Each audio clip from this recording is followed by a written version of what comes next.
ওকে। কোনো সাউন্ড পান আপনারা? হালকা সাউন্ড হচ্ছে। কথা বোঝা যাচ্ছে কিনা তারপরও? জি, কথা বোঝেন। আচ্ছা, ওকে। আসলে আজকে আমি এখনো অফিস থেকে বের হতে পারি নাই, এন্ড দ্যাটস অফিসে বসেই ক্লাসটা নিতে হচ্ছে। আহ, যদি কোনো প্রবলেম হয় সাউন্ডের, আসলে এটার জন্য আন্তরিকভাবে দুঃখিত। ব্যস্ততার কারণে আমরা বের হতে পারি না আর কি। সো আমরা শুরু করি আমাদের আজকে। আমরা শুরুতেই যেই মডিউলটা নিয়ে কথা বলছি সেটা হচ্ছে আইএলটিএস স্পিকিং মডিউল। দেখেন, আমরা জানি যে আইএলটিএস এ 4টা মডিউলের টেস্ট হয়: reading, writing, listening and speaking. যেহেতু 4টা মডিউলের টেস্ট হয়, সো আমাদেরকে 4টা মডিউলেই ফোকাস করতে হবে এবং সেভাবেই নিজেদেরকে প্রিপেয়ার করতে হবে। খুব সিম্পলি, আইএলটিএস স্পিকিং মডিউলটা খুবই ক্রুশিয়াল একটা পার্ট, খুবই ইম্পর্টেন্ট পার্ট। এটার বেশ কিছু রিজন আছে। ফার্স্ট রিজন হচ্ছে, আপনি একটা স্টুডেন্ট যখন স্পিকিং পার্টে কনফিডেন্ট থাকে, স্পিকিং পার্টটাতে যখন সে মোটামুটি খুব ফ্লুয়েন্ট হতে পারে, কনফিডেন্ট থাকে, তখন তার জন্য অন্য মডিউলের যে প্রস্তুতিটা সেটা খুব বেশি আহ, সহায়ক হয়। কারণ আত্মবিশ্বাসটা তখন বেড়ে যায়, অ্যান্ড কনফিডেন্সটা বেড়ে যাওয়ার কারণে তখন খুব সহজেই সেখানে ভালো একটা স্কোর তারা করতে পারে। যার কারণে আইএলটিএস স্পিকিং মডিউলটাতে আমাদের সব থেকে বেশি ফোকাস করা উচিত। And speaking module is important for not only for the just exam but also in our daily life and in our um, practical life. It's very important part. And if you just can be a fluent speaker in your practical life, after a few days later you will get a great chance in, if you just stay in your country also. So আমাদের বাংলাদেশে বসেও একটা speaking এ খুব ভালো fluent speaker, ইংলিশে অনেক ভালো কথা বলতে পারে, এরকম কেউ কিন্তু খুব আহ, মানে পিছিয়ে আছে এরকম কোনো নজির নাই। দ্যাট মিনস হচ্ছে, আপনি স্পিকিং এ ভালো মিনস হচ্ছে আপনি সব জায়গায় কোনো অন্যদের তুলনায় এগিয়ে থাকবেন। and that's a speaking module, really really important part for your as a speaking part. and এখানে হচ্ছে আমাদের খেয়াল করতে হবে যে আমাদের মেইনলি যেই দিনগুলোতে, মানে যেই, আমরা জানি যে আইএলটিএস সাধারণত এক্সামটা, টোটাল এক্সামটা 2 দিনে হয়। 2 দিনে হচ্ছে যেমন ফার্স্ট হচ্ছে স্পিকিং মডিউল একদিনে হয়, আর একদিন হচ্ছে রিডিং, রাইটিং অথবা লিসেনিং।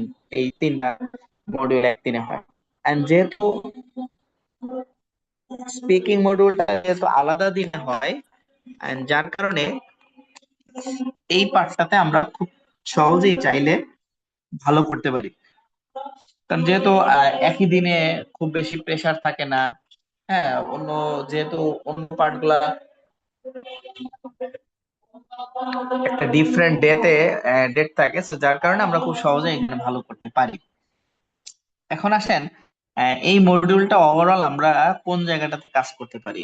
আমাদের মোস্ট ইম্পর্টেন্টলি হচ্ছে এই স্পিকিং মডিউলের, আমরা যদি একটু জাস্ট এনভায়রনমেন্টটা নিয়ে কথা বলি। ধরেন আপনি যেদিন এক্সাম, আপনার স্পিকিং ডেট থাকবে, আপনি রেজিস্ট্রেশন করার সময় অথবা আইডিপি যদি কেউ রেজিস্ট্রেশন করে, সেক্ষেত্রে যেটা হয় যে তারা 7 দিন আগে, আগে অথবা 7 দিন পরে, এই সময়ের মধ্যে, অর্থাৎ মেইন এক্সাম ধরেন আপনি ডিসেম্বরের জানুয়ারির 20 তারিখে এক্সাম ডেট নিয়েছেন, এর 7 দিন আগের যে কোনো দিন অথবা 7 দিন পরের যে কোনো দিন আপনি স্পিকিং এর ডেট নিতে পারবেন।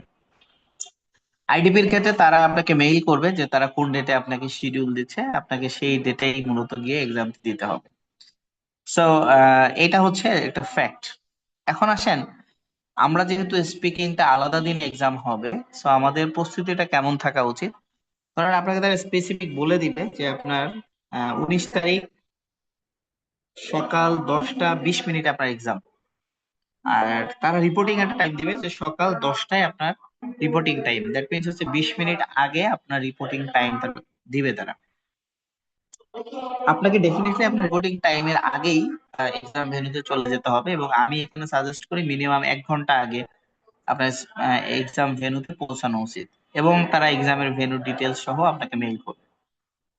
এখন আসেন যে তারা আপনাকে এই যে যে ওয়েটাতে তারা আপনাকে মেইল করবে, সেই মেইলটাকে আপনাকে অবশ্যই অলওয়েজ একটু চেকিং এর মধ্যে রাখতে হবে, যে আপনার কখন ডেট, কোন টাইমে কি দিল, আপডেটটা থাকতে হবে।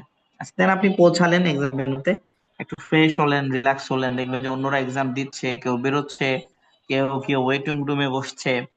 সো এরকম একটা সিচুয়েশন থাকে। সো হঠাৎ করে গিয়ে পরে যদি আপনার এক্সাম, সরাসরি এক্সাম ভেন্যুতে ঢুকেন, তো আপনার জন্য সেটা বেশ একটু ঝামেলা মনে হতে পারে, বা একটু সমস্যা মনে হতে পারে। কিন্তু আপনি যদি আগে থেকে প্রস্তুতি নেওয়া থাকে আপনার, যে না আমি 1 ঘন্টা আগে যাচ্ছি, অন্যরা বের হচ্ছে, আপনি মেন্টালি প্রিপেয়ার্ড হচ্ছেন, সো এটা হচ্ছে খুব ভালো একটা ওয়ে যে নিজেকে ওই সময়টাতে একটু কনফিডেন্ট রাখা আর কি। দেন আপনি, আপনার বায়োমেট্রিক হবে, আপনার যে পাসপোর্টটা সেটা তারা স্ক্যান করে রাখবে, বা হচ্ছে তারা আপনার চেক করবে আর কি, আপনার ছবি উঠাবে, যে ছবিটা আপনার সার্টিফিকেটে থাকবে। দেন আপনার জন্য একটা ওয়েটিং রুম থাকবে, সেখানে ওয়েট করে আপনার সিরিয়াল যখন আসবে, সিরিয়ালি আপনাকে স্পিকিং এর জন্য নিয়ে যাবে। স্পিকিং সাধারণত 2টা মডিউলে হয়। একটা হচ্ছে অফলাইন মডিউল, দ্যাট মিনস হচ্ছে আহ, একটা টেবিল থাকে, ছোট টেবিলের এক পাশে এক্সামিনার থাকে, আর এক পাশে আপনি বা যারা ক্যান্ডিডেট থাকে তারা, এভাবে এক্সাম হয়। আর আরেকটা হচ্ছে অনলাইন মডিউলে, অনলাইনে জুমে মূলত এই এক্সামটা হয়। মূলত আপনাকে কিছুই করতে হবে না, তাদের যে ওখানে অফিসের লোক আছে, তারা মূলত সকল কিছু চেক করে একদম লাইনটা কনফার্ম করে দেন আপনাকে বসিয়ে তারা রুম থেকে চলে যাবে। অর্থাৎ রুমে শুধু আপনি থাকবেন, আপনার সামনে জুমে কম্পিউটারে ওই অপর দিকে যে এক্সামিনার তিনি থাকবেন, আপনার মধ্যে কনভারসেশন হবে, মাঝখানে আর কেউ থাকবে না। আপনাকে জাস্ট রেডি করে দিয়ে তারা মূলত রুম থেকে চলে যাবে, অফিসিয়াল যারা থাকবে তারা। সো এটা হচ্ছে মূলত স্পিকিং এর মডিউল। এখন স্পিকিং এ যখন আপনি যাবেন সেখানে, দেন স্পিকিং এ খুব সিম্পলি যে আপনাকে তারা কিন্তু আহ, এমন কিছু জিজ্ঞেস করবে না যে রবীন্দ্রনাথের দাদার নাম কিন্তু কাজী নজরুল ইসলামের দ্বিতীয় বইয়ের নাম, বা ওই জীবনানন্দ দাশের প্রেমিকার নাম, এরকম কোনো কিছু জিজ্ঞেস করবে না।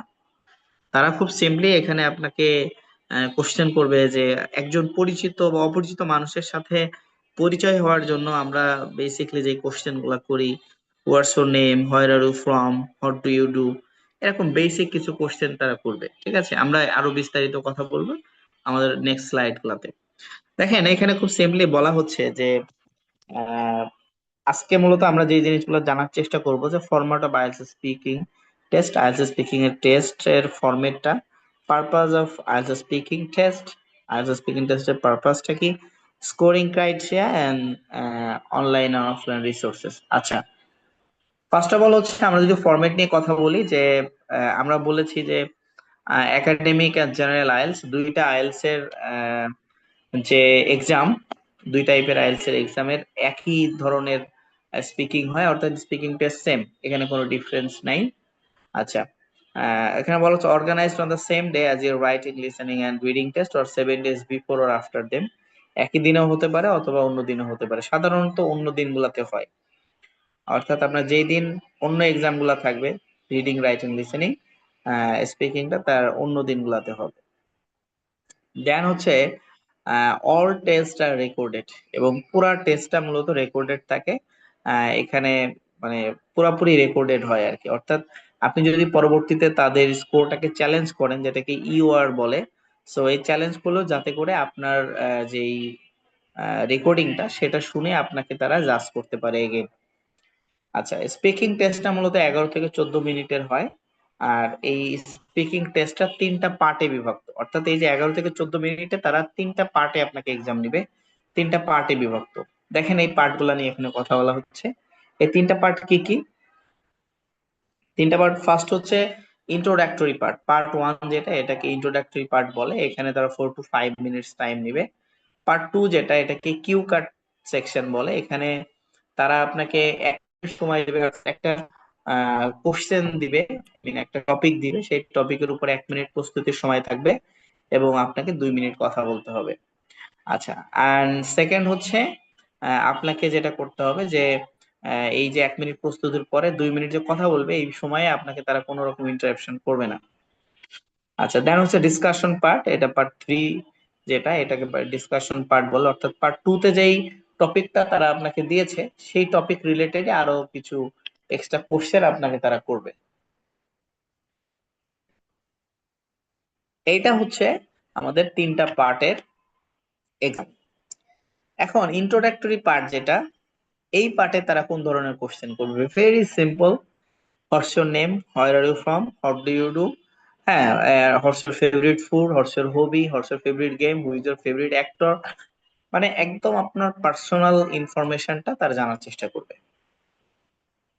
এই পার্টের যে কোশ্চেন গুলা, আনসার গুলা একটু সংক্ষেপে দেওয়ার চেষ্টা করতে হবে। সংক্ষেপে মিনস হচ্ছে 2 থেকে 4টা বাক্যে, 2 থেকে 4টা সেন্টেন্সের মধ্যে আনসার গুলা দিতে হবে। আমরা এক এক করে সবগুলা নিয়ে বিস্তারিত কথা বলবো, কি কি কিভাবে আনসার দিবেন, একটা কোশ্চেন আনসার কিভাবে দিলে এটা অ্যাপ্রোপ্রিয়েট আনসার হবে, সব বিস্তারিত আমরা ডিসকাশন করব। আচ্ছা, এন্ড দেন হচ্ছে cue card section. Cue card section যেটা, এটা হচ্ছে পার্ট 2 বলে। এখানে তারা মূলত আপনাকে টপিক দিবে, এন্ড আপনাকে পাঁচটার মূলত 5টা টপিক আছে। তো 5টা টপিকের উপরে আপনাকে তারা কোশ্চেন করবে, এর বাইরে তারা কোনো কোশ্চেন করবে না। 5টা টপিক হচ্ছে, আমরা লিস্ট দিব তারপর আমি বলে দিচ্ছি। যেমন কোন পিপল, কোন ব্যক্তি সম্পর্কে জানতে চাইতে পারে, কোন প্লেস সম্পর্কে, এন্ড এটা যে কোনো প্লেস হইতে পারে। সে কিন্তু বলে দিবে না যে আপনি লন্ডনের অমুক জায়গা নিয়ে কথা বলেন, বা ইংল্যান্ডের বা ইউএস এর অমুক সিটি নিয়ে কথা বলেন, এরকম কিছু বলবে না। সে হয়তো খুব কমন একটা কোশ্চেন করবে, যে বলবে tell me something about a place where you have visited, এমন কোন জায়গা সম্পর্কে বলেন যেখানে আপনি ঘুরতে গেছেন। এখন আপনি বাংলাদেশে বসে হইতে পারে আপনার জন্য সুন্দরবন নিয়ে আপনি কথা বলতে পারেন, সিলেটের জাফলং নিয়ে কথা বলতে পারেন, কক্সবাজার সি বিচ নিয়ে কথা বলতে পারেন। It totally depends on you, which place you like to most to just speak on this type of topics. Okay, আপনি কোন টপিকের উপরে কথা বলতে চাচ্ছেন সেটা টোটালি আপনার উপরে ডিপেন্ড করবে, তারা কোনো ধরনের কোনো কিছু পছন্দ করে দিবে না। আচ্ছা, এন্ড এরকম প্লেস সম্পর্কে, পিপল সম্পর্কে তারা কমন কোশ্চেন করবে, যে tell me something about a people person who is the idol of your life, এমন একজন ব্যক্তি সম্পর্কে বলেন যে হচ্ছে আপনার জীবনের আইডল পারসন। ঠিক আছে, সো এইটা হচ্ছে আপনাকে বুঝতে হবে।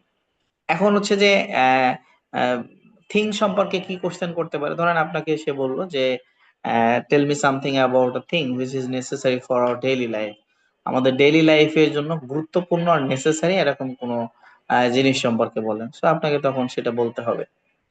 ওকে, আচ্ছা, সো এইটা হচ্ছে আমাদের বিষয়। আর পার্ট 3 তে এসে তারা এখানে যে এই কোশ্চেন গুলা করবে, এই কোশ্চেন গুলা আমরা একটু বড় করে করে আনসার দিব, যেমন 4 থেকে 5টা বাক্যে আনসার গুলো দেওয়ার চেষ্টা করব। ঠিক আছে।